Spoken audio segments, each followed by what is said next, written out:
If you're on Social Security, SSI, or SSDI, there's money coming your way that you probably haven't heard about yet.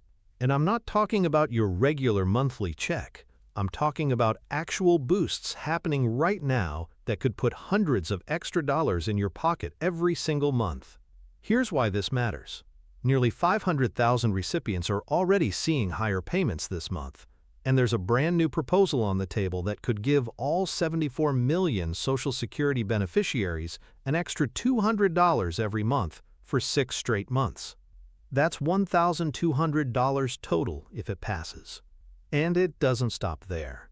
There's also a push to change how cost of living adjustments are calculated, which could mean an additional $300 to $500 per month for everyone.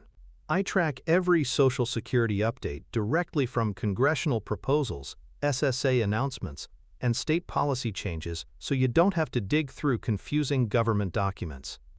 What's happening right now is bigger than most people realize, and if you're not paying attention, you could miss out on money you're entitled to.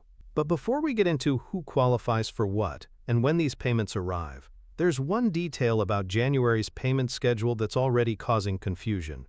Let me clear that up in just a second. Let's start with the 2.5% cost of living adjustment that kicked in for 2025. This is already in effect, and it's hitting bank accounts right now.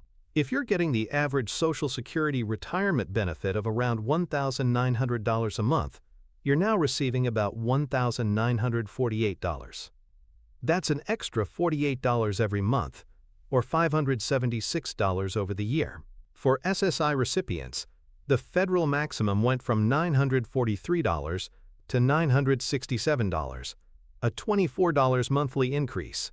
And if you're on SSDI, the average benefit jumped from roughly $1,537 to $1,575. Now here's what makes January confusing. Not everyone gets paid on the same day. If you've been receiving benefits since before May 1997, or if you get both Social Security and SSI, your payment comes on the 3rd of the month. For everyone else, it depends on your birthday. Born between the 1st and 10th, you get paid on the 2nd Wednesday, that's January 14th this month. Born between the 11th and 20th, 3rd Wednesday, January 21st Street. Born between the 21st and 31st, 4th Wednesday, January 28th.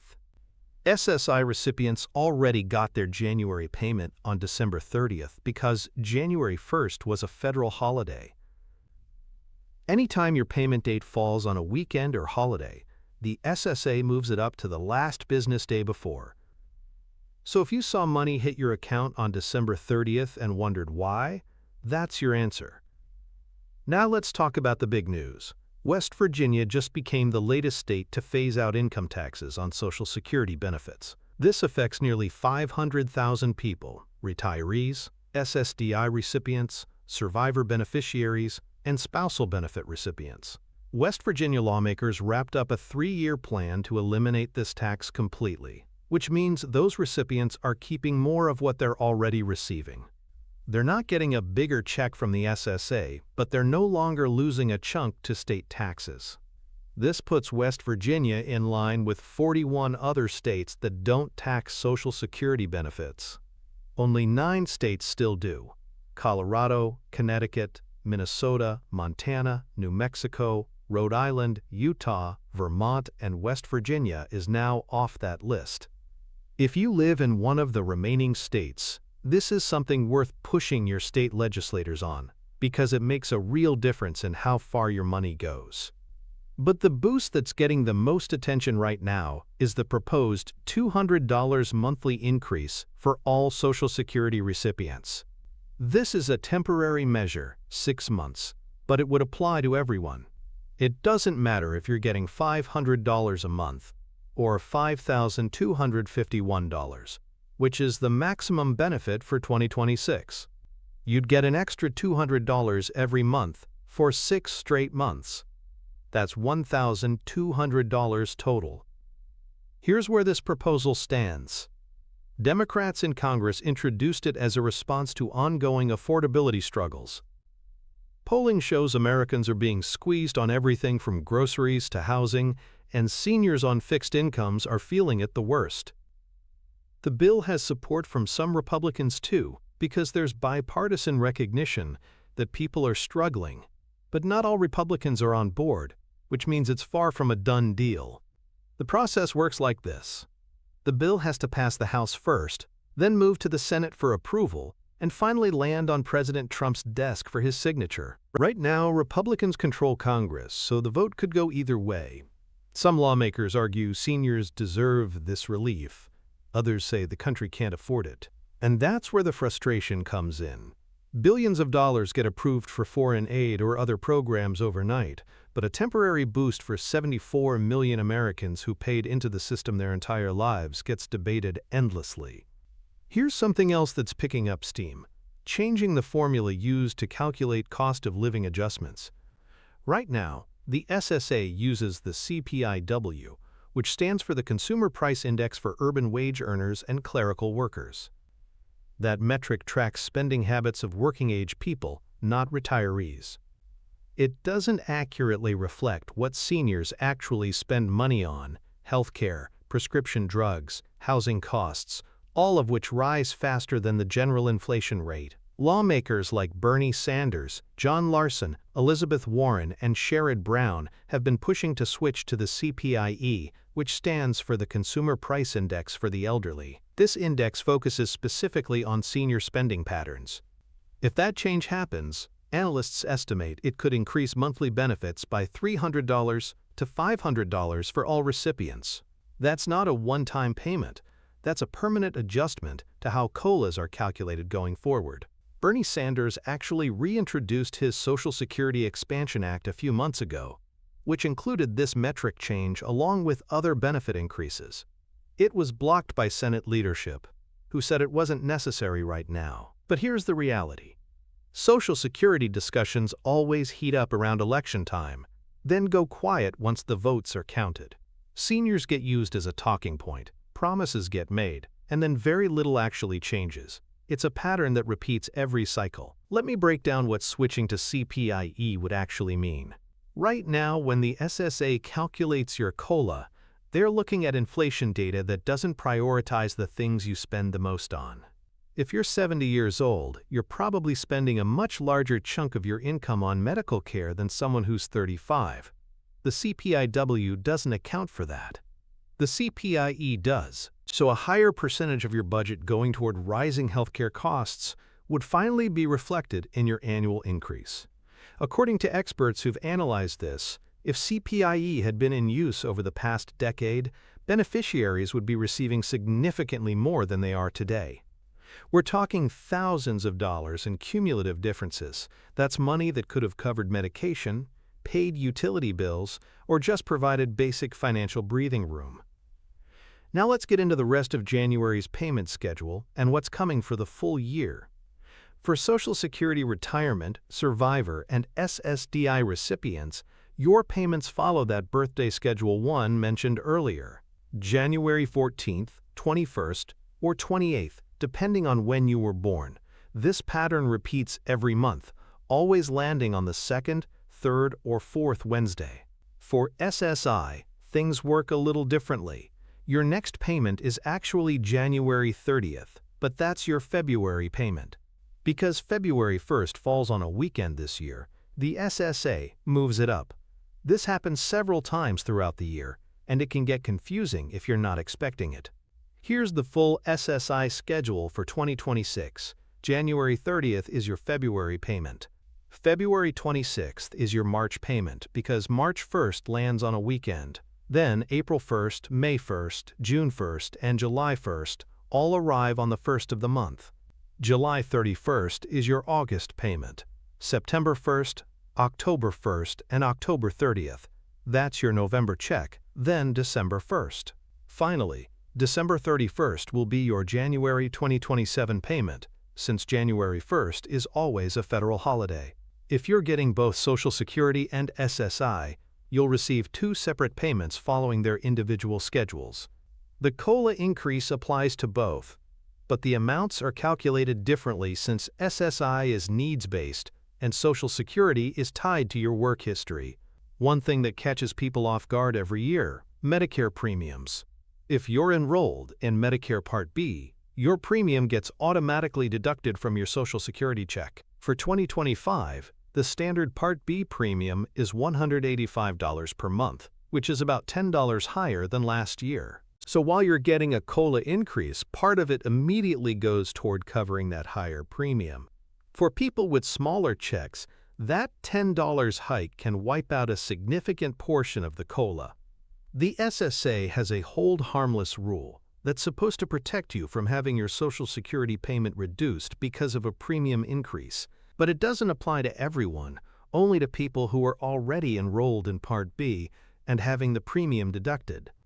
New enrollees and higher income beneficiaries don't get that protection, which means they absorb the full premium increase. Here's another scenario that doesn't get enough attention: back payments. If you recently got approved for SSDI or SSI after a long application process, or if there was an error or delay in your payments, you might be owed retroactive benefits. And if those retroactive benefits span into 2025, they'll be calculated using the new COLA rates. That could mean a bigger lump sum than you were expecting. It's not automatic. You usually have to follow up with the SSA to make sure everything's processed correctly, but it's worth checking if you've had any interruptions. If you're working while receiving benefits, the rules get complicated fast. For SSDI, the substantial gainful activity limit for 2025 is $1,620 per month for non-blind individuals and $2,700 for blind individuals. Earn more than that, and the SSA might determine you're no longer disabled, which could end your benefits. For SSI, the rules are even stricter because it's a needs-based program. Any income you earn reduces your SSI payment dollar for dollar after the first $85 each month. Here's the part that frustrates people. Sometimes getting a raise or a COLA increase can actually hurt you if you're on SSI. Because SSI has strict income and asset limits, $2,000 for individuals, $3,000 for couples. A slightly higher Social Security payment could push you over the threshold and reduce or eliminate your SSI benefit. It's rare, but it happens, especially for people receiving both programs. The SSA is supposed to calculate this automatically, but mistakes happen, and it's worth double-checking your payment amounts if you're in that situation.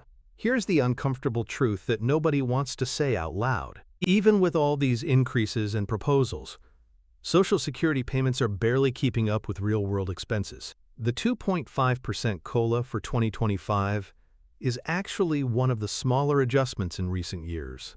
In 2023, it was 8.7%, the highest in 4 decades. In 2024, it dropped to 3.2%. Now it's 2.5%. That downward trend means inflation is cooling, which sounds good on paper, but it also means your purchasing power isn't growing. It's just treading water. And here's what makes it worse. The things seniors spend the most money on, housing, healthcare, food, prescription drugs, are still rising faster than the overall inflation rate. So even though you're getting a COLA, it's not covering the actual increase in your expenses. That's why switching to CPIE matters so much. It's not just about getting more money. It's about getting an accurate adjustment that reflects what you're actually dealing with. The proposed $200 monthly boost would help, but it's only temporary. 6 months of relief doesn't solve long-term affordability problems. And the reality is, proposals like this get introduced all the time, especially during election years, and most of them never make it through Congress. Politicians talk about helping seniors, they make promises, they introduce bills, and then those bills sit in committee and die quietly. That's why the West Virginia tax elimination is actually significant. It's one of the few things that actually happened. It's real money that 500,000 people get to keep. But it's also a reminder of how patchwork and inconsistent Social Security policy is across the country. Whether you pay state taxes on your benefits depends entirely on where you live, which doesn't make any sense when you think about it. Let's bring this all together. The 2.5% COLA is in effect right now, and your January payment reflects that increase. The exact amount depends on what you were receiving before, But on average, you're looking at an extra $48 per month for retirement benefits, $38 for SSDI, and $24 for SSI. If you live in West Virginia, congratulations! You just joined 41 other states that don't tax Social Security benefits. That's real money staying in your pocket. If you live in one of the 9 states that still taxes benefits, this is something worth pushing your state legislators on. The proposed $200 monthly boost for 6 months is still working its way through Congress. It has support, but it's not guaranteed. Same goes for the push to switch from CPIW to CPIE, which could mean $300 to $500 more per month permanently if it passes. Both of these would be huge, but don't count on them until they're signed into law. Your payment schedule for January depends on your birthday, the 14th, 21st, or 28th for Social Security, and January 30th for your February SSI payment. Medicare premiums went up by about $10 a month, so part of your COLA is going toward that. And if you've had any payment delays or errors, follow up with the SSA to make sure you're getting any back payments you're owed, especially since those will include the 2025 rates. This isn't life-changing money for most people, but it's something. And if these proposals pass, it could actually make a noticeable difference in your monthly budget. If this breakdown helped you understand what's happening with your benefits, do me a favor and hit that like button. It takes 2 seconds, and it helps more people find this information. If you want to stay updated on future Social Security changes, payment schedules, and any new proposals that come through Congress, go ahead and subscribe. I'll keep breaking this stuff down in plain English so you don't have to wade through government jargon. And here's my question for you. Do you think eliminating taxes on Social Security would help seniors nationwide? And do you support changing the COLA metric from CPIW to CPIE? Let me know in the comments below. If you support the CPIE change, write, "I support CPIE" in the comments. Because if we don't speak up, nothing changes. Thanks for watching, and I'll see you in the next one.